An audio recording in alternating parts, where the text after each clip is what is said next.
Peter has a background as a youth worker, teacher, and youth education officer. His employment experience have also included Director of Employment of Western Australia, Manager of Community Employment Development in New Zealand, and Coordinator of the Job Creation and Enterprise Strategy in South Africa. Peter became convinced that one cannot develop communities from the top down, but from the outside in. It requires communities to build from the inside out, and for their residents to invest themselves, ideas, assets, and resources in the process.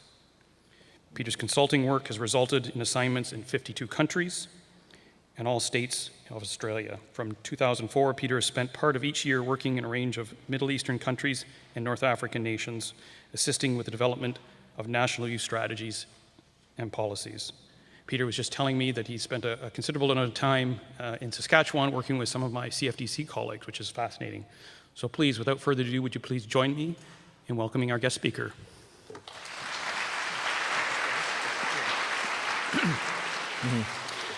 Thanks, Craig, for that very positive introduction. I can hardly wait to hear myself speak after that. But Craig, I do want to just point out a very simple fact, and I love this particular cartoon. Bit of Australian rural humour.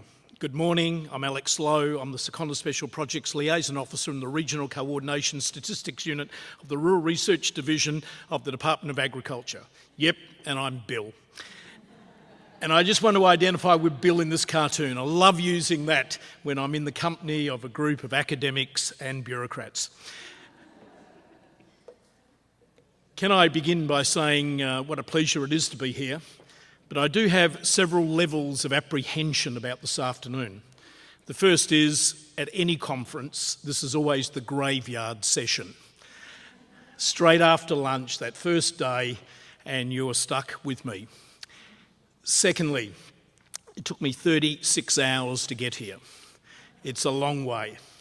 And I must admit, since I've arrived, I've managed to sleep about 5.5 hours over kind of like a 48-hour period. So in Australian language, I'm feeling stuffed in terms of where I'm at. And it reminds me of that wonderful story of that British politician, the Duke of Devonshire, who in 1901 dreamt he was addressing the House of Commons in London and woke up to find he was. And that could easily be my experience this afternoon.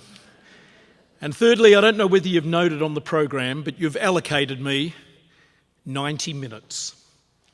We know from good academic research carried out by Stanford University that the maximum time any audience can actually listen to a presenter before their minds start to shift is 11 minutes.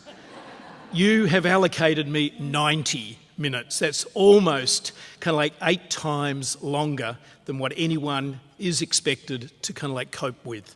And that's usually under good circumstances, early in the morning, fresh, interest in the topic, no alcohol in the system. It's 11 minutes. Now, the only thing that actually gives me a degree of kind of like hope is that Stanford, and you know that's a prestigious university, it decided after discovering this 11-minute thing they should work out, well, if people are not concentrating on the presenter, what have their minds shifted to? And, you know, Stanford's prestigious. This is not Queen's University. This is Stanford. This is one of the international kind of... Oh, that was heavy, wasn't it? This is one of the most prestigious universities in the world. And they carried out this amazing piece of research, and what did they discover? 21% of their sample, after 11 minutes, was thinking of sex. This is true. When Australians got added to the sample, it jumped to 32%. That was only because there was a New Zealander in the research team, I'm sure, who influenced it. But what it does mean is that in approximately 8 minutes, the majority of you are going to be quite bored with what I'm saying, but you will be having a good time. So that is great. Can I just say, it's always great to be in this great city of Kingston. I've been here now 3 or 4 times, and every time I come, I just find it an amazing place. I love the sense of history, I love the sense of art, I love the sense of passion and vitality that one kind of like discovers in this place. And I actually love this place, Fort Henry. I'm one of those people that has a passion about heritage. And I need to say I haven't come across anywhere a better example than here in Fort Henry, where people have actually taken a heritage asset and turned it into such a wonderful economic result. an amazing story in terms of what's gone on here in terms of tourism and what you've been able to do in terms of taking a wonderful heritage asset and the stories attached to that and actually turning that into economic and employment advantage. And I suppose that is what we are here to kind of like talk about. In fact, the experiences here have influenced a major initiative we have in Australia called Life in the Past Lane. And it's all about how do we use heritage to build community, build economy, build culture. And again, many of the inspirational stories have actually come from here. Can I say, it's also great to be back in Canada. In fact, this is the 4th time since November I've actually been in Canada. We have much in common. We share a very common, obviously, British heritage. We share a Westminster system, and many of our traditions and many of our institutions are very similar. But we don't share two things. One is accent. You guys speak with the cutest accent we've actually ever heard. And secondly, we certainly don't share the weather. And this was Christmas last year. It is very different to the type of Christmas that you experience here in Canada. But besides that, much of what I see happening in rural Ontario, rural Canada, really resonates with me because it's very similar. And the one thing we have in common is the future ain't what it used to be. And certainly rural communities across Australia, New Zealand and Southern Africa, where I'm mainly working, certainly what we're seeing is that the future ain't what it used to be. And if we're hoping to retain life and energy and economic experience in many of our rural communities, then we're going to have to start thinking, obviously, outside the box. And that certainly is what I believe this conference is about, getting us to really begin to think very creatively about this thing called the creative economy. And I need to say that we, particularly down under, are very appreciative of the work of people like Richard Florida and the way that he has introduced this agenda, this conversation. The rise of the creative class came out in 2002 and certainly it's had global implications. And certainly his concepts have actually got people thinking in many ways. And certainly for me, those 3 basic tenets that he's on about, the things that are really behind creating the change, the whole thing about the importance of human capital, and for him particularly the role that universities play in it. The importance of creating the amenities is his second point, trying to create the amenities and lifestyle that will appeal to this particular group is something that he's very clearly communicated and certainly I can endorse strongly. And thirdly, this whole concept that it's the places that are tolerant, the places that have that diversity, that welcome alternative thinking, welcome people who are different. That certainly is something that we have learnt greatly in rural Australia. I come from a small country town called York. There we conveniently divide residents into 2 categories. You're called a Yorkie if you were conceived in the town. Not even born there, you've had to be conceived actually in the town. And anyone else who turned up since conception is referred to as a blow-in. How we love to kind of like separate people. And certainly rural communities, that whole thing of tolerance, welcoming people who are different, welcoming people who think outside the box, welcoming people who actually are alternative thinkers, is one of the real challenges that many of our rural communities are facing. And certainly people like Richard Florida have been incredibly helpful in helping us to understand those things. But I need to make a bold comment. I believe there is where the Richard Florida theory stops in terms of reality. In terms of rural Australia, New Zealand, South Africa, the theory is a gross oversimplification of what actually goes on to make these places happen. And I suppose what I want to share is some of those things that I think Richard has actually ignored in the theory. As much as we've been helped by him and those 3 key tenets are so important, there is so much more that actually makes this stuff happen. And I suppose that is what I particularly want to share with you this afternoon. I want to particularly use one case study. It's a place called Margaret River, And what I've learned about Prince Edward County, I sense we share a lot in common, this community and Prince Edward County, and I'm very excited over the next 2 days to see some of those similarities. It's a bit smaller than Prince Edward Island. It's only 5,500 people. It's 280 kilometres to the south of Perth in Western Australia. It is a 3-hour drive, but it's worth getting there. Absolutely stunning, and I suppose it resonates the very first theme that I think has come through very strongly in this conference, which I don't think we find strong enough within the Florida philosophy, and that is at the start and finish, a lot of this is about place. A lot of this is about geography. Geography and place matters. And certainly this particular place, with 130 kilometres of pristine coastline, 75 wonderful first-class, world-class surf breaks and whatever, is just an amazing kind of like place. Amazing scenery, amazing place. But a place that from the beginning of European settlement really struggled economically. In fact, it got its boost following World War I when Australia introduced group settlement and brought out kind of like all those Brits into our country. My parents were one of them, basically coming out as part of what was called group settlement to kind of like farm the land.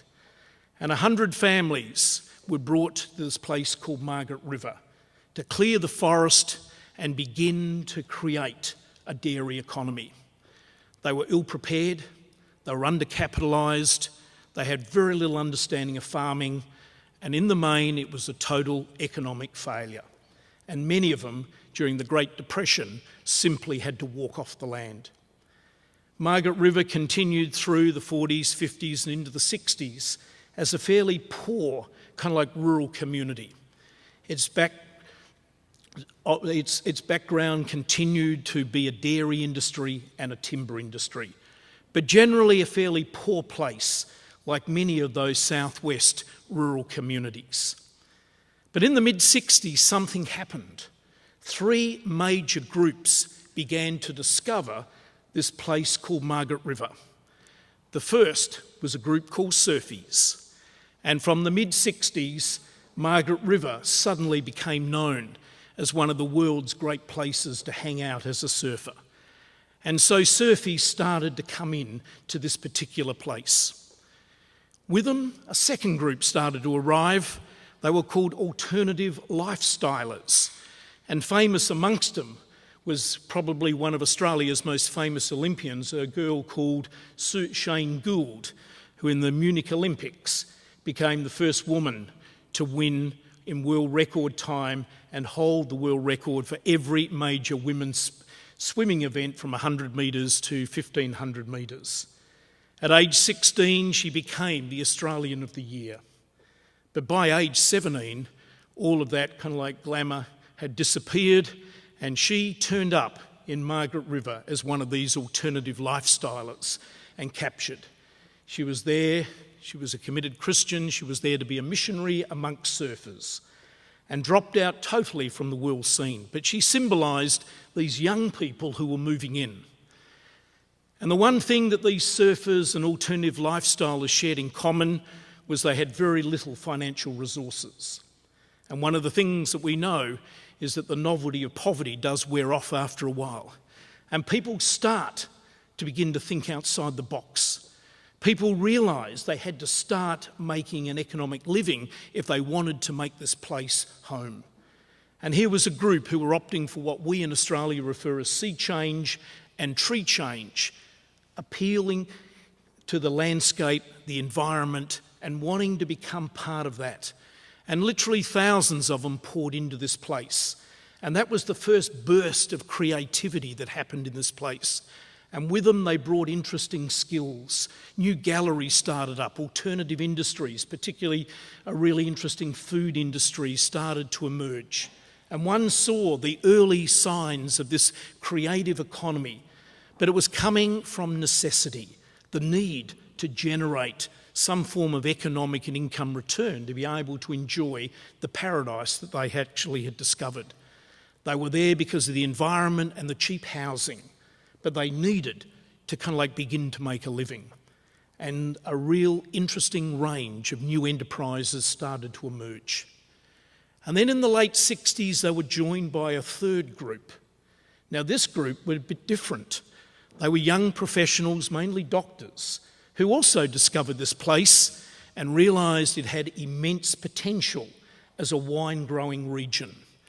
And these young doctors in the main came in, and in difference to the surfers and alternative lifestylers, they brought money with them.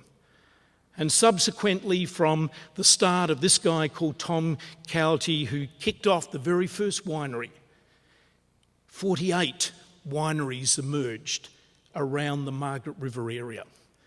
And it has gone on to become one of Australia's most famous and premier wine growing areas.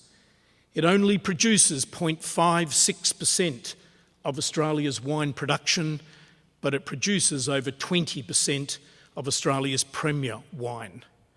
And right from the start, this community discovered that one of the things they needed to focus on was excellence, first class, top end of the market. And certainly as these wineries were established, with them they began to see that if they began to partner with artists and begin to partner with tourism associations, they could actually start to create an incredibly exciting new industry there. And so 1 in 3 of these wineries established a restaurant. Not any restaurant in the main, these are top restaurants where you can expect to pay probably approximately 30% more for a meal than you would elsewhere. And so right from the start, this group brought in a whole focus about partnership between creative people and particularly decided to target the top end of the market. And as I said, they began to see the linkages between wine, the arts, food, and started to kind of like create a whole new world. And Margaret River moved from being like any other small, rural, struggling dairy community to one that started to begin to become a major destination for visitors and for top-end industries. The result is it's become probably the most famous tourist destination now in Western Australia, and it attracts close to 2 million visitors a year descend into this community of 5,000 people. These wine people, these professionals began to see the way you diversify, the way you add.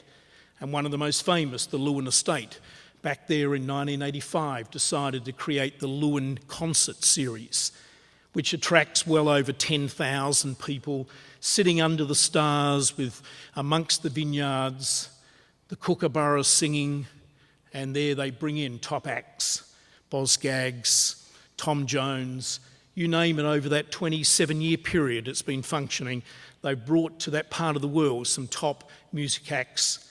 And certainly this is one of the most famous kind of like festival events in the state of Western Australia, where, as I said, literally that evening, tens of thousands of people just enjoy the beauty of this particular place. A place that has continued to kind of like diversify. You'd be aware that in 1999, Chicago was the first place to really develop the whole issue to do with the cow parade and the way it was linked. Toronto, I think, did the moose or whatever, but this little place of Margaret River said, we too could embrace this.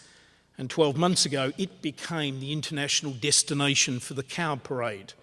It brought 88 top artists into that community for up to a 6-month period.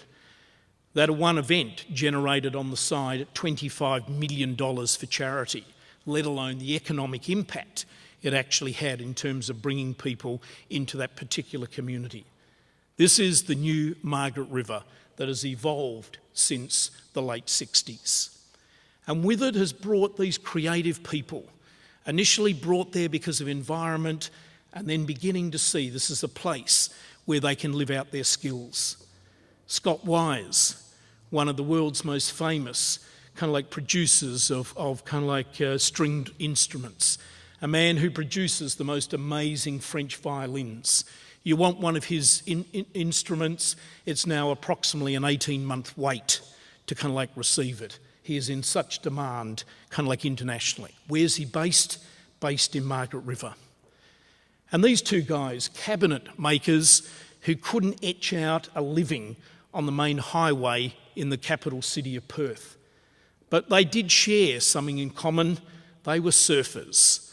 And these two guys, two great mates, descended on Margaret River and subsequently have created one of the world's most famous furniture manufacture businesses. They have won more furniture awards than any other company in Australia.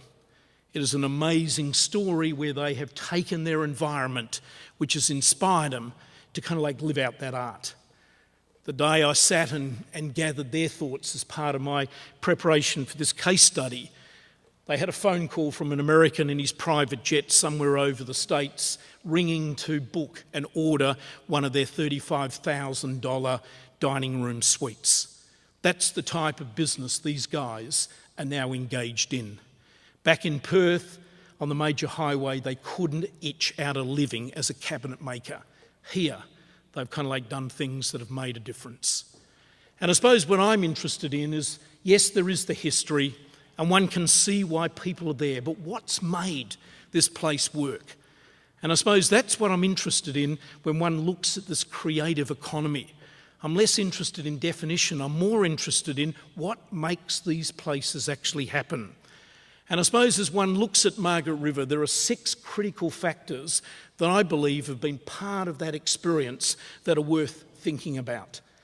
And I tend to think they're overlooked by the Richard Floridas of this world.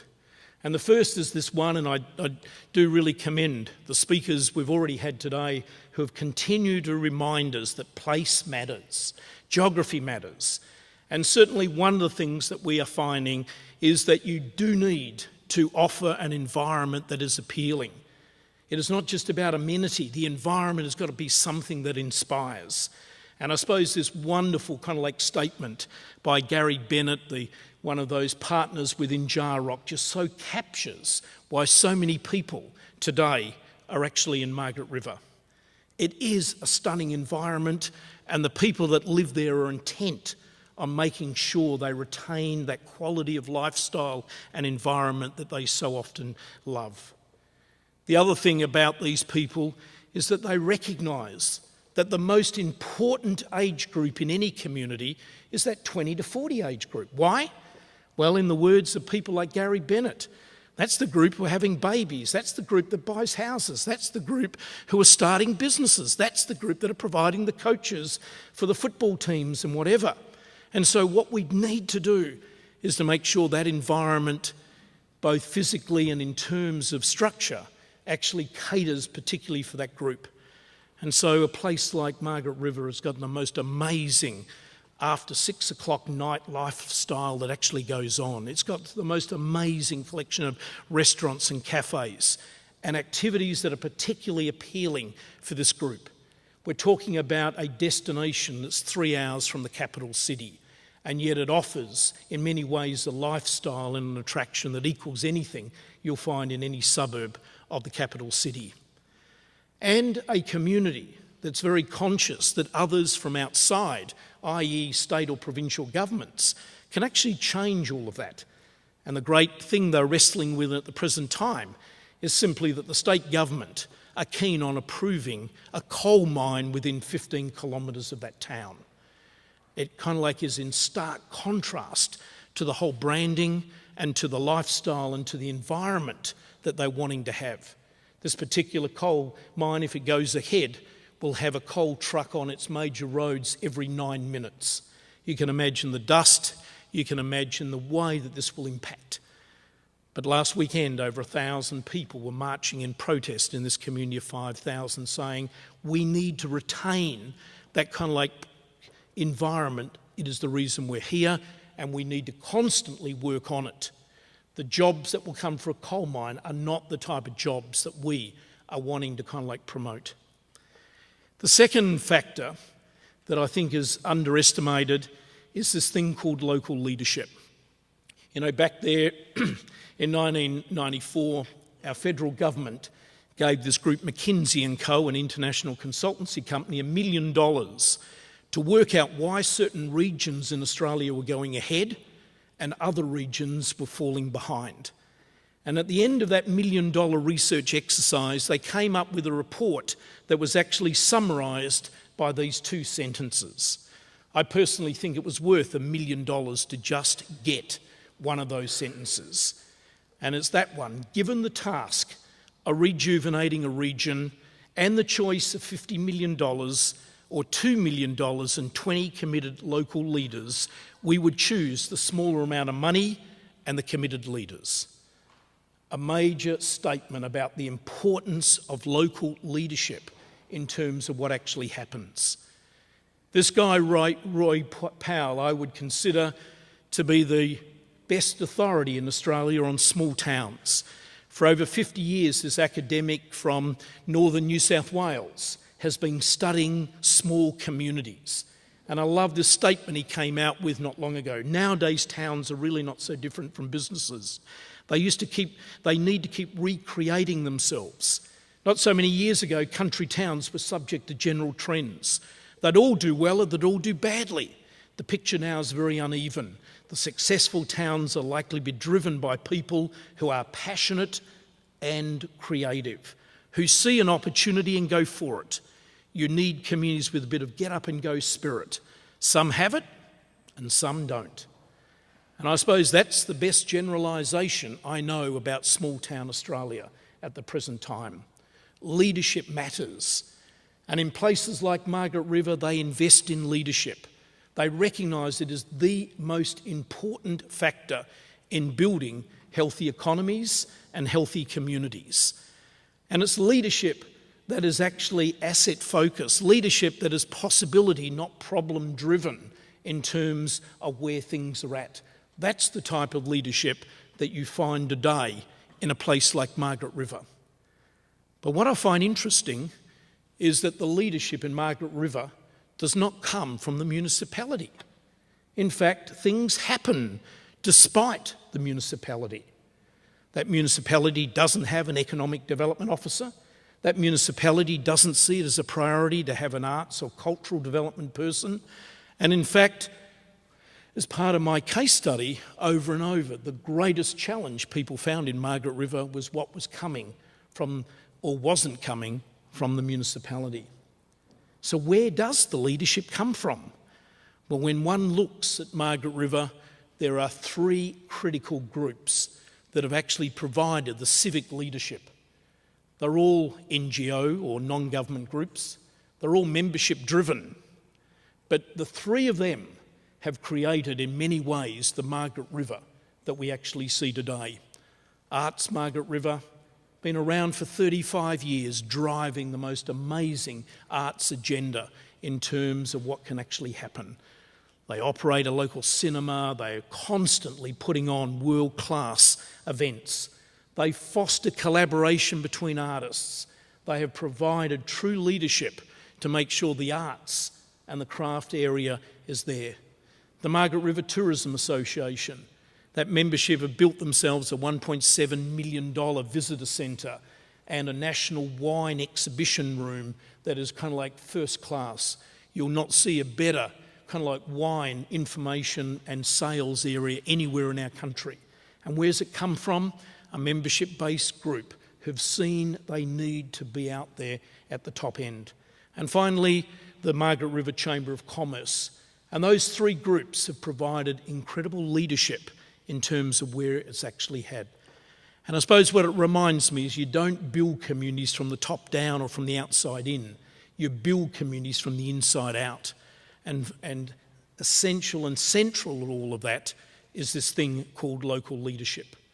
In fact, Margaret Mead reminded us many, many, many years ago, never doubt that a small group of committed citizens can change the world. Indeed, it is the only thing that ever has. And it seems to me that leadership is something we must invest in. Leadership doesn't just happen, it needs to be fostered, it needs to be kind of like developed. The third thing that's interesting about Margaret River and many of the other towns that I'm working with is that, and I hate to say this amongst a group of academics, But it's not human capital that's more important, it's called social capital. Social capital is infinitely more important. If you had a choice of giving a local school $5 million for more teachers and better educational resources, would you go for that? Or find a way of engaging 400 more parents in the life of that school? What leads to better educational outcomes? Well, I tell you, the evidence is overwhelming. The 400 more engaged parents will lead to better educational outcomes than pouring in another $5 million. It'd be great to have both. But at the end of the day, this thing called social capital is absolutely vital. And again, that wonderful academic out of Harvard, Robert Putnam, I believe, has actually helped us to appreciate. He's popularised very much this concept of social capital and the fact that it's the glue that actually holds our communities together. And what I find about a Margaret River is it has a strong community life. People are engaged. Alternative lifestyle has particularly brought that. They are great at kind of like bringing people together. And right from the early 60s, there was an amazing range of community initiative that got people engaged in the life of their community. And at the heart of it is this thing called conversation. And certainly Margaret River is constantly providing opportunities that brings people together to engage in the business of community, to engage in where the community's at and where it kind of like needs to go. And to me, I tend to think most of our rural communities in Australia can be equated to an ice hockey game where 30,000 people who need the exercise turn up to watch the 12 players who don't. And it seems to me many communities tend to function like that. It tends to be the minority of people that are engaged. In Margaret River, there's a conscious effort to value the engagement of people, to build the stocks of social capital. The fourth thing that's very important in Margaret River is that just having an idea often ain't enough. It's actually having the support to turn that into an economic enterprise. And at the heart of that has been one of those residents that turned up back there 35 years ago as one of those alternative people, an American woman called Barbara Maidment, who over the years provided what is called an enterprise facilitation service. Her role, initially as part of a government-funded scheme, but most lately when government removed money, she has provided that as an enterprise activity herself. And she was saying to me the other day, you know, sometimes she can have up to 50 people a month who are coming to her with an idea that they want to try to translate into reality. And her job is to kind of like help people, to open doors and windows, to enable people to explore their dream and begin to explore that reality. We know running a business ain't easy. I love that quote. The mechanics of running a business are not really complicated when you get down to the essentials. You have to make some stuff and sell it for more than it'll cost you. That's about all there is to it, except for a few million details.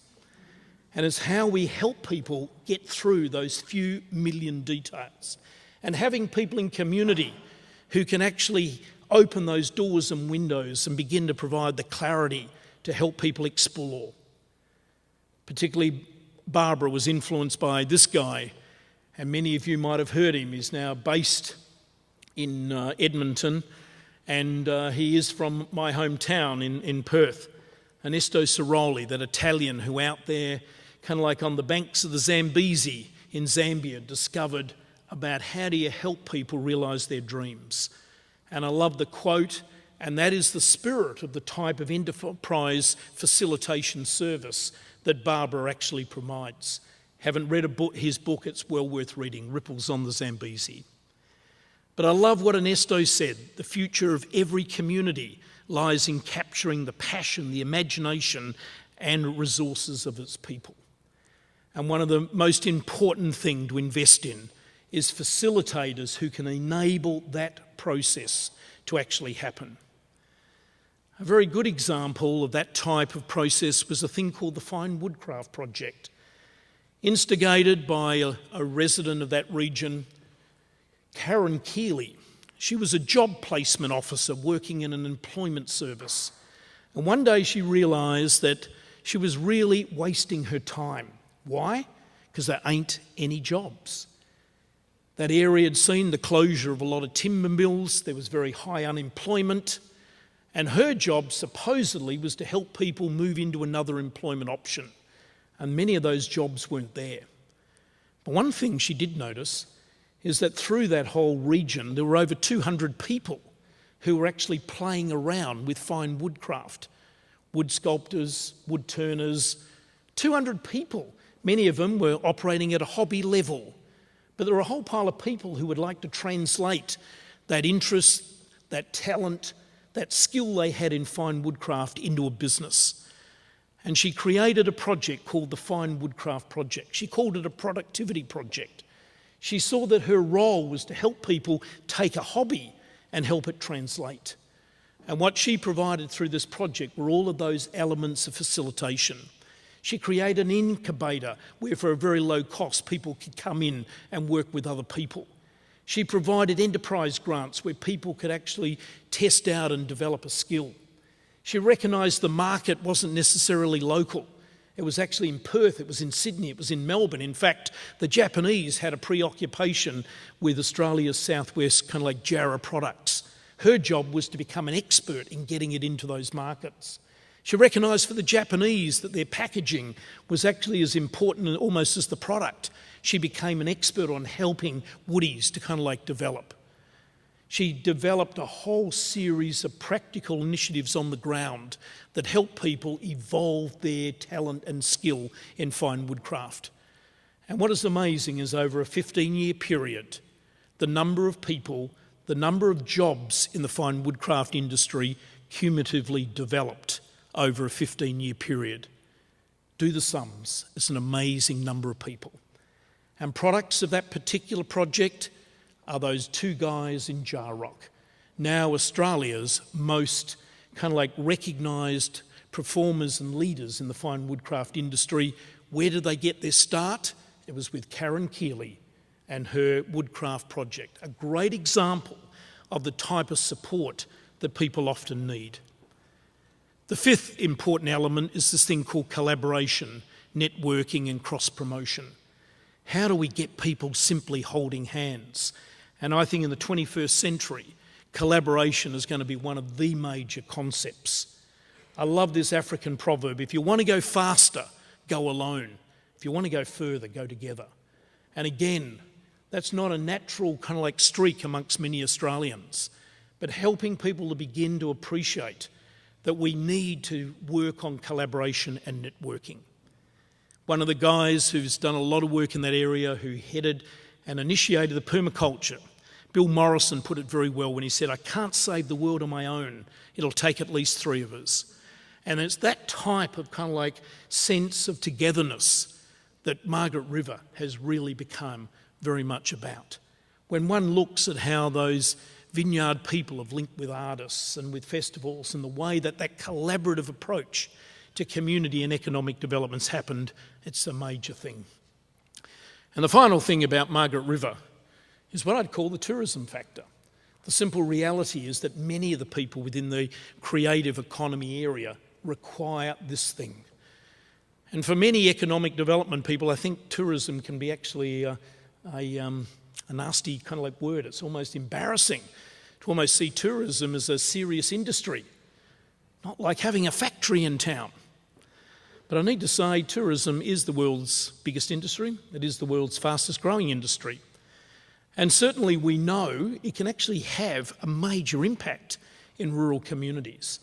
And certainly small towns and places like Margaret River have just seen its economy and opportunity grow because it has tied itself into this industry, not as the be-all and end-all, not as the answer, not as the panacea, but as a serious industry. And particularly, they've gone for the top end. I love this particular graph out of the US Chamber of Commerce. I love sharing that. What has more impact? 100 more tourists a day or 100 more manufacturing jobs? Well, overwhelmingly, it's the 100 tourists a day that actually generate more economic life into a community. I want to quickly share a couple of other rural experiences out of our part of the world. This is a regional centre called Newcastle. Its history was it was a coal industry town. Amazing place. And then that industry stopped and BHP, Australia's biggest company, walked away from the town. What I love about this particular town called Newcastle is it saw its reinvention was actually particularly through the creative industries. In many ways, it shared a bit from what we heard, that wonderful story this morning of kind of like Glasgow. And today, Newcastle is an amazing place. Still fighting for a future, still reinventing itself. But certainly the arts have played an amazing role in terms of kind of like giving it some prominence. I love that particular piece of art. Bit kinky and Australian, but that's the kind of like spirit going on in the place. But what I love about Newcastle is, again, a lot of it is being driven from within.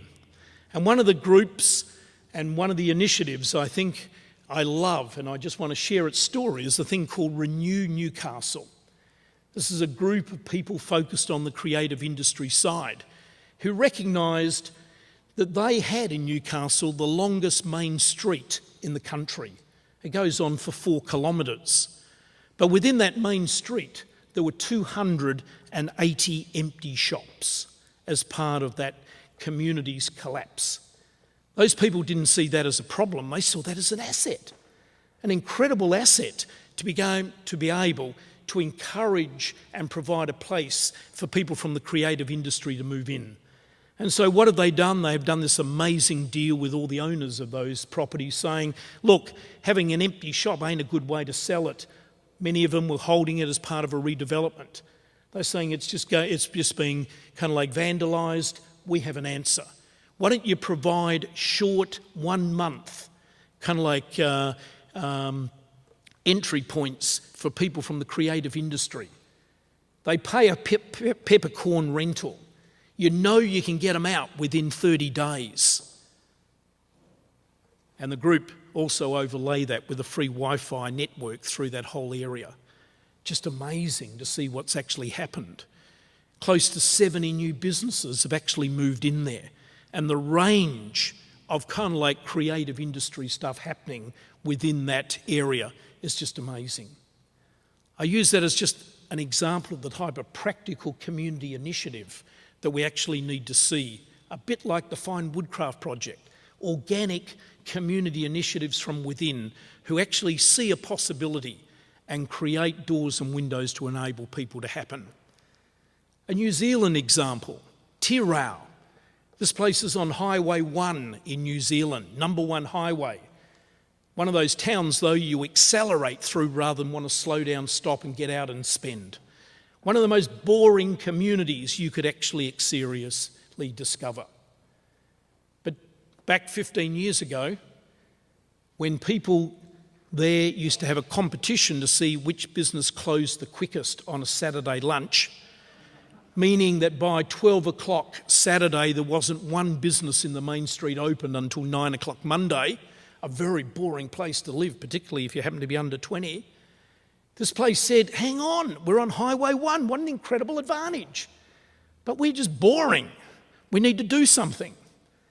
And in amongst all that, a woman turns up who had a creative industry idea. She wanted to create a wool shop that sold the product because they were wool country. And she wanted to do fine wool products. And she said to her husband, we don't have a lot of money, could you help me kind of like develop up a premise to operate from? And the husband, being a farmer and a fairly practical guy, said, no problem, I'll create a shop for you.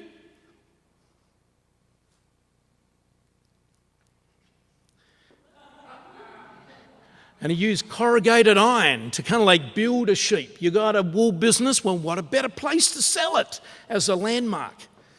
6 months later, the town said, we need a tourist information office. And the helpful farmer said, well, look, we got the sheep, what we need is the sheep dog. And he built a second business in the main street. And so in the main street, you had the sheep and the sheep dog. And the church next door said, well, we're the church of the Good Shepherd. So he built them kind of like a statue out of corrugated iron. People said, you know what? We're creating a whole new art form called corrugated art. And we could become a gallery town, an outdoor gallery. And now you have over 75 businesses in that town have actually embraced that idea. I drove through this town about a month ago on a Sunday morning, and there were 47 shops opened. This place has attracted 5 antique shops, a brewery, 6 restaurants, 7 more cafes. It has become a major destination. You can't find a car park in the main street on the weekend. Amazing. They simply call themselves an outdoor gallery, kind of like town, using an amazing art form that now permeates kind of like through that community. Often it just happens because some one person starts and others then gather to do things. In South Africa, you know, the longest, most famous and probably the most successful arts and crafts trail is in the province of KwaZulu-Natal. Between the Drakensberg's a World Heritage Area and that amazing heritage town called Pietermaritzburg, there a group of potters and weavers, 6 people got together and said, you know, if we started holding hands with each other and started promoting ourselves collectively, maybe we'll all do a bit better. Maybe if we started talking the customer up about each other, those things kind of like happen. And over a 26-year period, you have created Africa's most successful kind of like craft and art trail, one that simply kind of like connects people, those amazing landscapes north of kind of like Durban. When we did a case study on this place saying what has made this work, there are a lot of factors. They've gone for a very quality marketing strategy. They have wonderful brochures. They've got a 36-page promotion booklet that people got. They've actually developed over that period of time an incredible marketing initiative. But at the end of the day, it was a very simple, little, practical thing they did that most people caught in that network told us was the reason it worked. And it's simply, if you happen to be one of those 216 businesses that are participating members in this initiative, when you join it, you have to put a plaque in the most prominent position in your gallery or your shop. And what does that plaque say? I will market my neighbour as well as I market myself. And so every business you go into as you're leaving, and almost guarantee they'll say, which way are you heading? Going north. Look, whatever you do, don't miss Sally's new glass works. It is the best glass works you'll see in Southern Africa. You cannot afford to miss it. You know, that word of mouth stuff is worth 1,000 kind of like advertisements in any newspaper. This is why this whole trail works. How simple. But this is that social capital stuff. It's this community type initiative stuff from within that makes these things happen. Have you been to Broken Hill? We actually often say Broken Hill is in the middle of nowhere. It's kind of like one of the most central places. It's where 1/3 of the world's silver has been dug out of the ground. It has got 100 years of a mining history.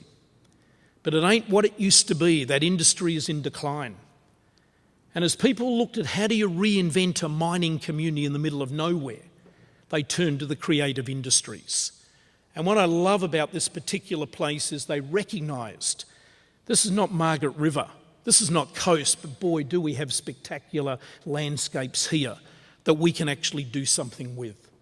And so today in a mining community, I can proudly say this as an Australian, we now have more art galleries than pubs in Broken Hill. There are 30 galleries now in Broken Hill, only 24 pubs. It shows how much this place has actually reinvented itself in terms of the creative industries. And kind of like within this has been the importance of kind of like developing a series of initiatives, and they build upon each other and they give this place the momentum. They have created the most spectacular kind of like outdoor sculptural park. It really is one of the great tourism experiences. And this place would attract close to 500,000 visitors a year now to send on this particular place.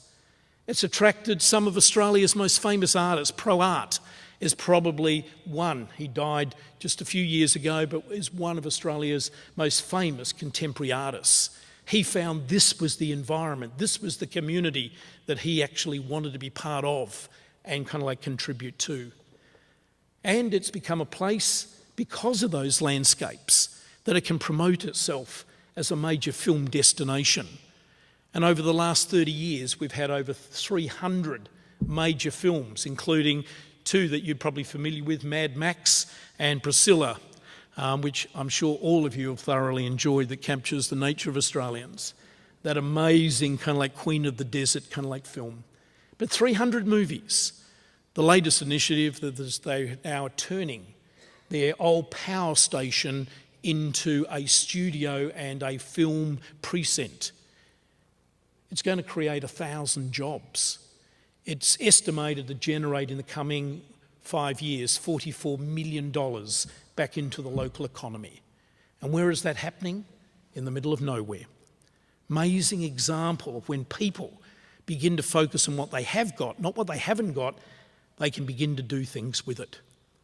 Woodford, a small little town up there in Queensland, stunningly beautiful, but recognising they're one of dime a dozen in that part of the world, and created an amazing festival that's actually given them all year drive, the famous Woodford Folk Festival, that literally brings in well over 50,000 people to enjoy one of the most amazing weeks of the life. But what I love about this place is the way it's built upon these things. And one of the things is it's one of the best examples that living out this thing about the experience economy. And if you haven't read this book, it's well worth reading. It's part of what we're actually talking about. And one of the best examples I know is in Woodford, a guy who helped to create that whole wonderful Woodford Folk Festival was a fruiter. He ran a fruit and veg shop. Down the road is a major regional centre. It's only 20 minutes away. One of our big marketing chains, Coles New World, opened a supermarket there 24 hours a day, 7 days a week, offering 10 times his fruit and veg range at 2/3 of his price. How do you cope in that type of thing? Well, you don't cope, according to him, unless you think outside the box. This guy's creative. This guy has a passion. It's called the King. He reckons the best $24 he ever spent was changing his name by deed poll to Elvis Parsley. Renamed his shop Great Plans. You come wandering in, he comes out singing not Viva Viva La Vegas, but Viva Viva La Veggies. The local president of the Chamber of Commerce called him a Fruit Loop when he started. That chamber offered the other week to pay him to stay open on Sunday. Why? He's become the honeypot business in the town. You know, on average, 9 tourist buses a day pull into his fruit and veg shop. They're not there primarily for fruit and veg. They're there for the incredible retail experience that he's actually offering. And you know what? That's the photo that appears on Facebook. That is what tourism is actually all about. In a simple way, these are the type of initiatives at the kind of like local small town level that people can actually engage in. He has reminded us what all the stuff is actually about. A lot of it is about individual inspiration. This town, 21 years ago, was in decline. Half the buildings in it were closed up with galvanised iron. It only had 2 industries, an asylum and a jail, and both of them were being closed down. A month ago I read that this town is now named as Australia's #1 top small town tourism destination. How's it happened? Well, it's happened because of one business, a baker. He can't read and write. He can't use a calculator. But you know, this guy took over the bakery, did his apprenticeship in 20 years ago. He had to close it for 6 weeks to get rid of the rats. It had a $100,000 turnover. It had 2 part-time staff. He opened it after 6 weeks getting rid of the rats with 6 full-time staff. Within 3 months, he had 23 staff. And today, in a town of 3,000 people, 3 hours from a capital city, on a road to nowhere, he runs the biggest retail bakery cafe in the Southern Hemisphere. Not bad for a guy who can't read and write and use a calculator. But this guy understands what it's about. That's what it looks like at 9 o'clock in the morning. This year he'll attract 800,000 customers into his bakery. There's only 3,000 people in the town. How do you do it? How do you make dough this guy's way? Simple. It's all about how you treat people. This guy is creative. This guy is into a whole new industry. This guy is quite amazing. And how do you do it? It's very much about how you actually embrace. You know, he doesn't take less than $27,000 on a Sunday, but he does pay $1,500 to have a jazz band playing on the balcony. He recognises smell's the most powerful industry. So what's he got? He's got pipes running from his bakehouse to his veranda and fans on his veranda pumping hot bread smells up and down the main street. This guy recognises it's all about experience. This guy recognises it's all about his staff. You know, you tell me, a little business you know, in a small town that sent 4 of its staff to America to do work experience last year. This guy's amazing. You know, this guy's established an exchange program with 4 bakeries overseas, one in Ireland, one in Norway, one in New Zealand, where staff can swap jobs for 12 months. They swap jobs, swap cars, swap houses, keep the same partner and have a fantastic kind of like year away, you know. And finally, can I say that the one thing that I think that Florida and his mates miss out on is this thing called mindset, attitude. You know, the starting point for change always in a community is mindset. And one of the great stories I know is this place called Kaikoura. Amazing place. You know, back there in the mid-80s, 3 things happened. Agriculture collapsed because Britain joined the common market and the dairy farmers here lost their export market. Fishing kind of like collapsed because the national government created a whole new tender system. No fishermen got it. And in one day, the local railway service centre closed down and went from 257 staff to 5. The result was that in this particular town, the local Maori population had a 95% unemployment rate. But those Maoris used to meet every Wednesday night in their marae and they started talking about not what they didn't have, but what they do have. And in the process, they created one of the most sensational kind of like tourism industries I've seen anywhere. Look at those figures. That is quite a phenomenal reinvention. And how did it happen? How was it that when you look at that economic change over those kind of like 16 years, and when you recognise that fundamentally 80% of this is local people beginning to see an opportunity and do something with it. And I suppose what inspires me the most, it is one group that actually instigated that change, and it was the poorest group in community. The local Indigenous people, the Maori Marae people, 5 families, said, you know what, out there in that ocean at any one time there can be 100 whales. We know all about whales because we believe we arrived in this country on the back of a whale. Our fathers, our grandfathers, great-grandfathers were all fishermen. We all know about it from a fishing point of view. Wonder whether people would pay to come. And so that particular group of people kind of like took out a loan, mortgaged their houses, took a risk to begin to create a small business. They got a boat that was meant to take 10 people out. It averaged 18. It went out 4 times a day. It took them 2 years before they could start paying themselves a salary. But, you know, it grew. They had something. They took over that railway station that closed down and turned it into a premier kind of like outlet for their business. And today, this is a 20-year story of one of the most disadvantaged groups I have ever seen. But this is a sensational story. No country does tourism better than the Kiwis. New Zealand does it brilliantly. This is the #1 business for the decade. An amazing story. And we're talking about a 20-year, small, isolated town on the road to nowhere. But it's not just about tourism. Look at what else they've done. Biggest coach company on the South Island, a chain of 9 coffee shops, the biggest aquaculture farm in the country, and their technology company, all the new security in Australian airports comes from this company. Amazing story. How's it happened? Well, it's about leadership. This is the guy that led it. You know what he was? New Zealand's youngest convicted drug dealer, aged 10, convicted of peddling drugs on the streets of Christchurch. Wally Stone. But this guy brought people together. This guy began to help people begin to see they had possibility. And in the process, they've created all of that. This is their latest initiative. They bought the land above the village. They are building this incredible whale research and convention centre to kind of like focus on this incredible asset. This is the town, it's only 4,000 per, the very first town anywhere on the globe to achieve full Green Globe 21 status. It's not just about economic development, this is about preserving the incredible environment we're part of. Look at their latest initiative. This is what pays for the tourism officer. They say, we welcome you. This year, 1.5 million people will go there.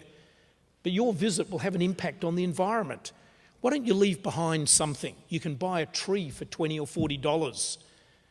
Commemorate a family member with it. You know what? We'll put a little chip in it and you can monitor that tree on your computer. Trees for travellers. This is the creativity that we are seeing in rural communities in terms of what's actually happening. And in Wally's words, what is it all about? It is creating that environment that feeds on innovation and simply the desire to do things better. And finally, it would be remiss of me not to talk about one other rural town in New Zealand that's been in the headlines over the last 6 months. The city of Christchurch. Back in 1990, this place was incredible economic decline. It was losing 7 businesses a week. It was losing 3 busloads of residents a week on average. On economic statistics, out of 14 urban centres in New Zealand, it was number 13. But in amidst all of that, a young woman came to become the mayor of the town. And over a 3-year period, she turned that city around. It went from the second worst to the second best economic zone in New Zealand. And within 1 more year, number 1. And if you'd gone to Christchurch over the last decade, you would have found the most creative community. You know, it's a community that really embrace festivals. They have a festival every week. They had a unit set up just to attract events into the place. They reintroduced trams back on the road. They built a pier halfway to Chile. They really started to do amazing stuff. They became the first community in New Zealand to embrace cafe culture. Most municipalities in Australia charge you a table tax to move out onto the pavement. They gave a rebate if you did move out onto the pavement. They recognised it's all about street life and whatever. And so this community went from the second worst to the second best kind of like centre in New Zealand. And I love sitting down with this young woman. She was only 35 at the time. She'd been on council since she was 17. She spent half her life on council. And over the years, every time I'm in Christchurch, I love sitting down with Vicky Buck, the mayor. And I love saying, Vicky, how did you do it back there in 1990? And she always reminds me, she says, Peter, what you see today in Christchurch is a result of mindset. The starting point for change in mindset is beginning to think positive. It's about getting people to begin to talk up, not talk down. She said, my role was to be a cheerleader. My role was to get people beginning to be positive about what was possible. She said, my role was to make negative people deviants. She had a wonderful expression. I think negative people should be taxed. They require an incredible amount of energy. They're like corgi dogs nibbling at your ankles. And I'm sure they exist to show us the difference between heaven and hell. It's how she used to talk. You know, last year, Guardian newspaper printed the list of the 50 people most likely to save the planet.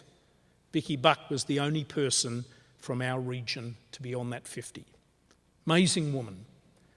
And she reminds me over and over the importance that attitude and mindset actually play, and that this is the most critical element that any leader needs to put into the process. I love one of her statements: when facing a difficult task, act as if it's impossible to fail. When going after Moby Dick, bring along the tartare sauce. I unfortunately used that in a local government conference recently, and Greenpeace were in the audience and they were not impressed. So in closing, can I say that we do owe an incredible debt to people like Richard Florida, and him in particular. He has reminded us that those three critical factors are just so important. I particularly have learned so much about this thing about tolerance, places that are tolerant, that welcome that kind of like alternative thinking. How important is that discovery in many of our rural communities? But can I also say we cannot afford to forget a whole pile of other important ingredients that makes this stuff happen in those rural communities that we're on about. Environment, place and lifestyle. I have to put that at the top. Local leadership, social capital, collaboration, the experience economy, the asset focus, the individual example and inspiration. Don't underestimate that. The tourism connection, the practical local support initiatives that any community can do, the positive and passionate mindset that's required, and finally that culture that encourages innovation and entrepreneurship. Not easy, but simple. It is about how we bring those elements together at that local level. We never build communities from the top down. We always build them from the inside out. And it just seems to me that the formula to get there ain't that complicated. It is about getting back to these basics. That's certainly the experience that we've learnt in Australia. Thanks very much.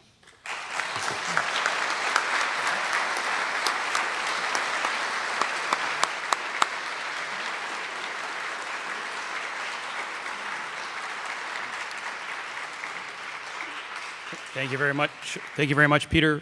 We now have some time for some questions. So we have Harold in the audience with the microphone. So please just identify yourself and ask away. Right, can I ask one question of you? How many people are thinking of sex? Yeah, just checking. Is that a show of hands? No. Yeah. Any questions? Are you guys speaking under? No. It was very good. Yeah.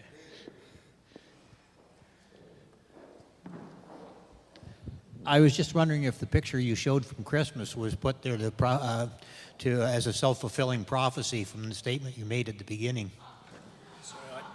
Sorry, could you repeat your question? The photograph from Christmas in Australia, early on, was that a self-fulfilling prophecy for the statement that you made at the beginning of your talk? The picture of the Christmas, yes. Yeah, and what was a self-fulfilling prophecy for your speech? Yes. Good to see the serious questions in the audience, yeah. You'll all live well in Australia, yeah.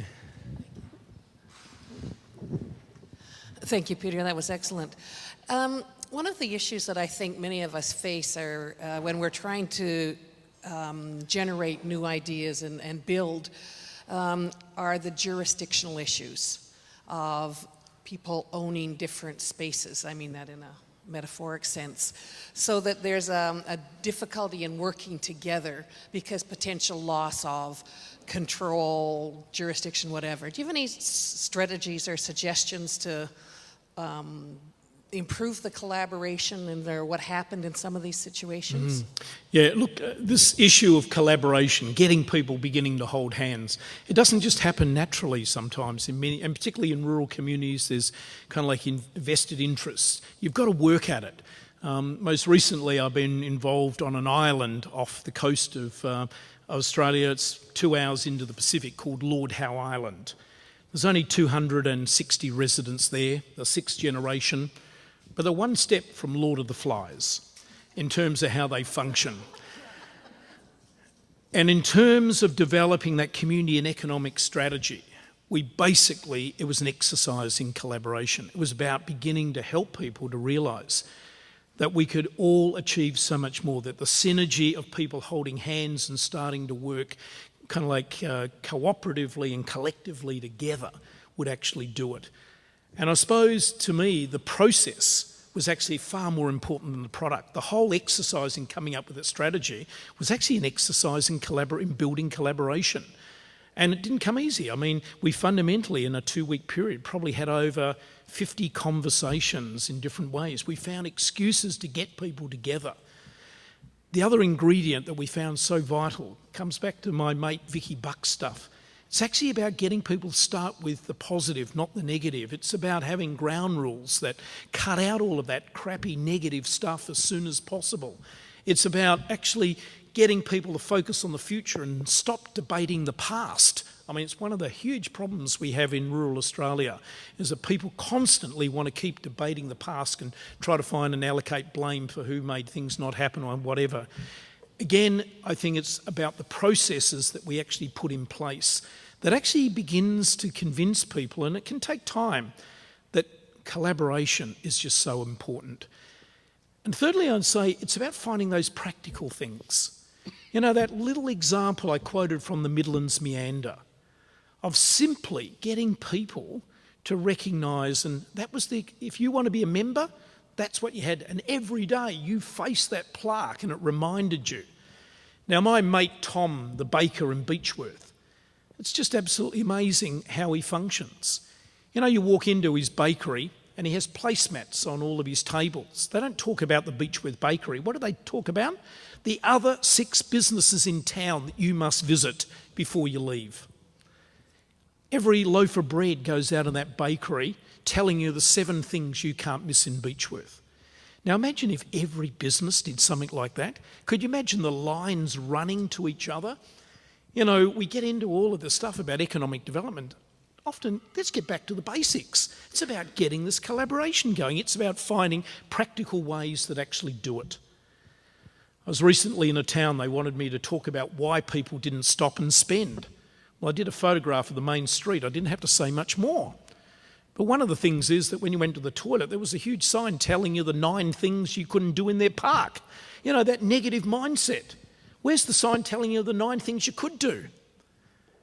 2 weeks later, I was in a little tiny New Zealand town, and I reached that point when I had to go to the toilet. I go to the public toilet, I shut the door, I drop my dax, I sit on the pot, and I couldn't believe it. There on the back of the door as opposed to saying, don't just sit there. Look at the 7 things that you must visit before you leave town. Boom, boom, boom, boom. You know, that's economic development. You know, they are the practical things. You know, it's about beginning to find creative ways. It's about getting people laughing. It's about getting people discovering that together we're going to go a long way. If you don't remember anything else, remember that African quote. If you want to go faster, go alone. But if you want to go further, go together. And I think that whole thing about collaboration, cooperation and whatever. The story I always love to talk about is a Canadian one. I love the second nicest province in Canada after Ontario, I have to say that, is Nova Scotia. I love Nova Scotia. And one of the places I love there is a place called Antigonish. And there's a place there called the Cody Institute, named after a famous Catholic priest called Moses Cody. He wrote a book, and if you haven't read it, you need to if you're in economic development. If you go onto our website, you can download a copy because it's actually out of print. No one knows about it. So we've reprinted it. It's called Masters of Your Own Destiny. And it's all about his philosophy back there in the Depression when he helped poor farmers and poor fishermen begin to rebuild their economic and community life. And how did he do it? He did it through cooperation. And the principles in that about how you begin to get people recognising that together we can actually change our lives. It's an amazing story. They produced an amazing DVD. If you haven't seen the Moses Cody DVD, it's a great Canadian story about one guy who over a period of time heading their adult education movement there got people convinced of the value of collaboration and cooperation. They built over 100 credit cooperatives. They built over 200 producer cooperatives. I tell you, it's one of the most amazing stories in collaboration. And his book called Masters of Your Own Destiny, I reckon, is kind of like essential reading. It goes into exactly all of this stuff. Absolutely incredible stuff. So, yeah, not easy, but it can be done. And by hoping people collaborate ain't good enough. You've got to put in place initiatives. You've got to do those simple things like the plaque in the Midlands. You know, you've got to find ways, because I don't think it comes naturally to people. I think we tend to be quite competitive, we tend to be suspicious, we tend to be envious of each other. If only we could begin to realise that the more lines that go out to support each other, the more it comes back. It's a good Buddhist philosophy. What goes out must come back. the more we talk up other businesses down the track, the more we get into collaborative efforts, the more we all benefit. That was a long answer to a very short question, wasn't it? Any final questions? I had a question. In contrast to this morning's keynote, which spoke a lot about the role of government, you didn't mention government virtually at all. You talked about NGOs, communities, and people. I'm wondering if that's a uniquely Australian thing, or if you could just comment on that. I'm sorry about that. Did I forget to mention the government? Yeah. I need to say, in a previous life, I headed a government agency. I was the director for the Department of Employment. So it's not as if I don't recognise the importance. For 8 years, I headed a government ministry, so I've actually been there. I headed the same another agency in New Zealand at the head of it, so I've actually experienced life at that. But the one thing that I did discover in all of that is that in many ways we were like the cavalry that used to march into communities and try to do things to communities. And I suppose that's the reason why, and I was pretty young at the time, I was able to leave, because I didn't believe and I didn't have any evidence to show me that you can ever build a community from the top down. You can only build communities from the inside out.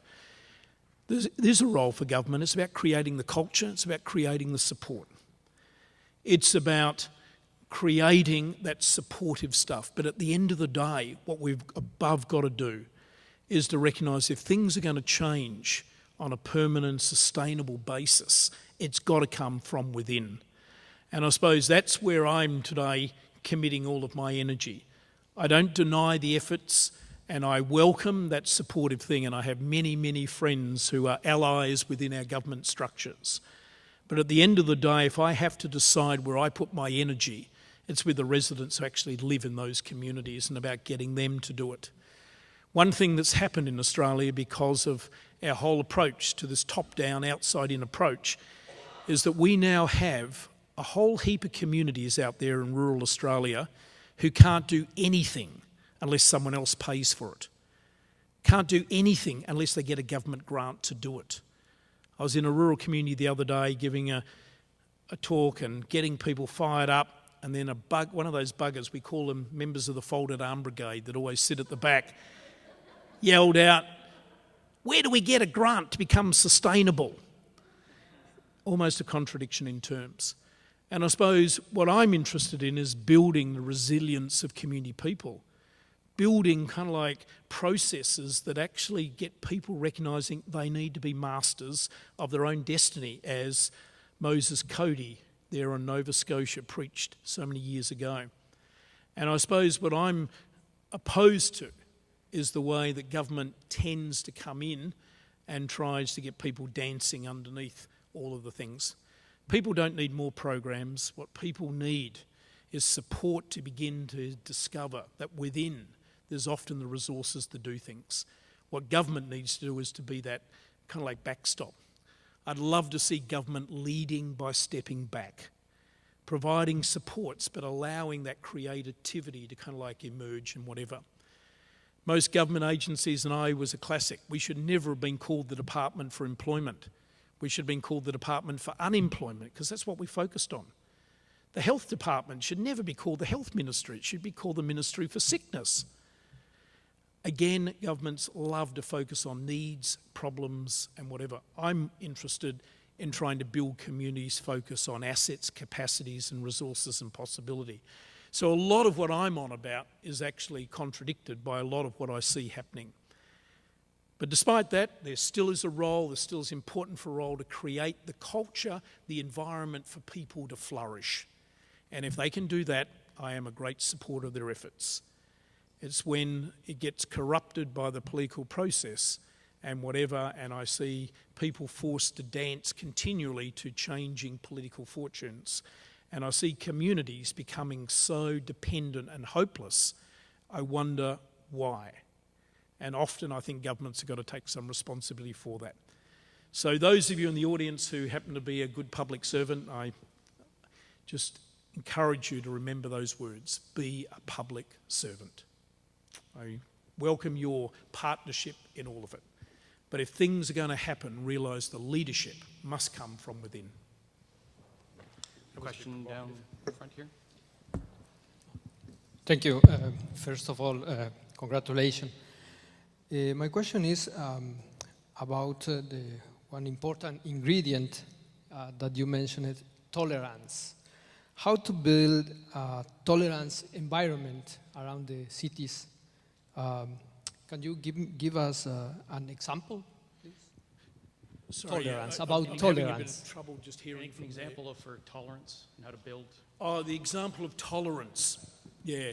I need to say, one of the places I discovered that importance of that tolerance, and as I said, I'm really thankful to Richard Florida for really making that such a priority, was in that community of Broken Hill that I talked about.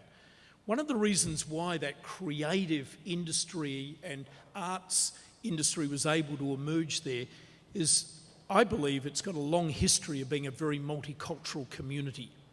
It had a long history of Yugoslav, Italian, East European, many of them who'd gone out there to make their fortune in the silver mines of kind of like Broken Hill. And so it had a long history of people tolerating kind of like different backgrounds and whatever. It was a true multicultural, one of the great multicultural communities of Australia. And I believe that was a critical factor in enabling a place like Broken Hill, a very traditional mining community, to begin to make this amazing transition to reinventing their future. And so that is one that I often quote as a great example of tolerance.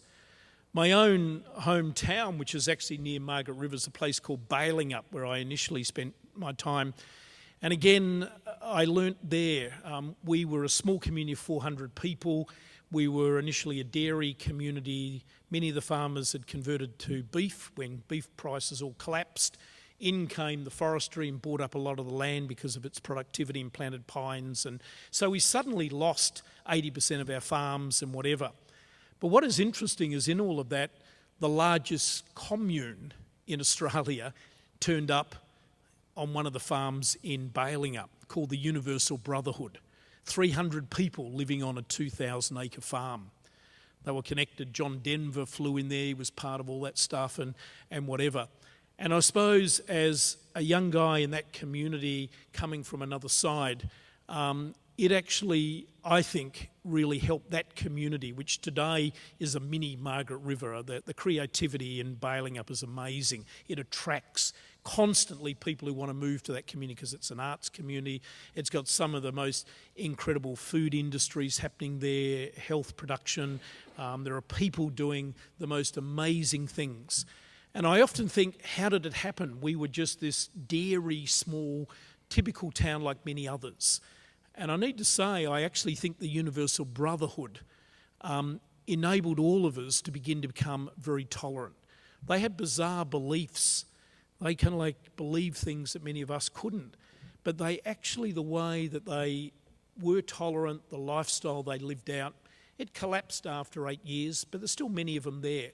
But their legacy is that I think they left my community a far more tolerant place, where we actually welcomed divergent thinking. We welcome people thinking outside the box. Many of them provided some of the most incredible kind of like services. They introduced a Montessori school. They provided the most amazing musical tutorship. Our kids learnt musical instruments they would have never learnt. And I think through all of that, people in a very black and white rural community kind of like began to appreciate tolerance. And I think it's one of the things that really helped me to understand its importance in community. As I said, the rest of my life was spent in this place called York, which was run by 6 original families who just could not tolerate alternative thinking. And I have seen constant people come in and out of our community who've brought energy, life, money, the people we've needed. But their time is always so short because they have never been welcomed.